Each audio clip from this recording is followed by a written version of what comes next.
दर्शकबिन नमस्कार। हजुरहरूलाई कुन ठाउँदेखि हेर्दै हुनुहुन्छ हाम्रो भिडियो हेर्नुहोस्। मैले हजुरलाई नदी देखाइरहेको छु। यो तल नदी छ, यो माथि रोड छ, यो पुल हो हेर्नुहोस्। यता बजार छ, यो हेर्नुहोस्, यता पनि रोड छ।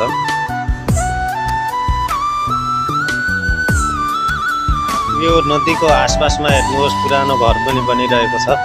यता नदी आइरहेको छ, यतादेखि माथि पहाड हजुर देख्न सक्नुहुनेछ। यता जताकतै पहाड छ हेर्नुहोस्। सुन्दर र रमणीय ठाउँमा छु म। यो सामान्य हेर्नुहोस्, मेरो गाडी लागेको छ यहाँ नजिक। यो देख्न सक्नुहुनेछ, मेरो गाडी हो यो। हेर्नुहोस्, म जुन ठाउँमा रिपोर्टिङ गरिरहेको छु त्यो ठाउँदेखि तलपट्टि पर्छ एउटा नदी हेर्नुहोस्। यो हो नदी। बिहान पख यसैले नदी साफ देखिरहेको छ।